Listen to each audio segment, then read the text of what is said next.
தமிழர் ஆட்சி பார்த்துட்டு இருக்க எல்லாருக்குமே வணக்கம். சீமான் அவர்களை அம்பாசமுத்திரத்துல பொது வேட்பாளராக நிறுத்துறதுக்காக அதிமுக மற்றும் திமுக வேலைகள் செய்யறதா ஒரு செய்தி ஒன்று வெளியே வந்திருக்கு அப்படின்னு நம்ம சொல்லலாம். ஆனா இதை ஏத்துக்கவே கூடாது, அண்ணன் சீமான் அவர்கள் ஏத்துக்கவும் மாட்டாரு அப்படின்றதுதான் தம்பிகளோட எதிர்பார்ப்பா இருக்கு அப்படின்னு சொல்லலாம். என்ன காரணம் அப்படின்னு பாத்தீங்கன்னா இன்னைக்கு திமுகவும் அதிமுகவும் தாவேக்காவை எதிர்க்கிறதுக்கான வேலைகளை செஞ்சுட்டு வந்துட்டு இருக்காங்க.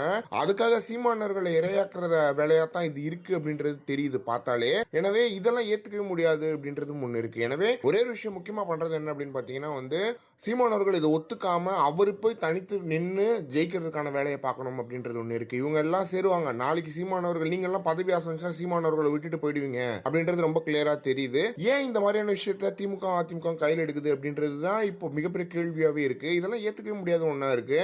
அம்பாசமுத்திரத்தில் சீமான் அவர்கள் வாங்கின வாக்கு 8000 வாக்குகள் ஒருவேளை அவர் கூட்டணி வச்சோ இல்லைன்னா பொது வேட்பாளராக நின்னார்னா அந்த வாக்குகளும் போயிடும் அப்படின்றது ஒன்று இருக்கு. நீங்க ஜெயிக்கணும், தாவேக்காவை ஜெயிக்கணும்னா நீங்க போய் ஜெயிங்க. அதுக்காக எங்க அண்ணன் சீமான் அவர்கள் கொள்கையை விட்டுலாம் வெளியே வர மாட்டாரு அப்படின்றதான் தம்பிகளோட எண்ணமாகவும் இருந்துட்டு வருது. இதெல்லாம் எப்படி திமுக அதிமுக சேருது அப்படின்றது தெரியல. நீங்க தாவேக்காவை எதிர்க்கணும்னா நீங்க தனித்தனியாக எதிர்த்துட்டு போங்க. அதுக்கு எதுக்கு சேர்ந்து எதிர்க்கிறீங்க, எதுக்கு அண்ணன் சீமானவர்களை கூட சேர்த்துக்கிறீங்க அப்படின்றதுதான் மிகப்பெரிய ஒரு கேள்வியாகவே இருந்துட்டு வருது.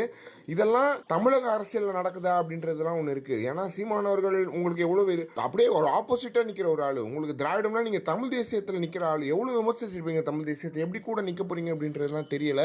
எனவே அண்ணன் சீமானவர்களோட முடிவு என்னவா இருக்கும் அப்படின்றத கமெண்ட் பாக்ஸ்ல சொல்லுங்க.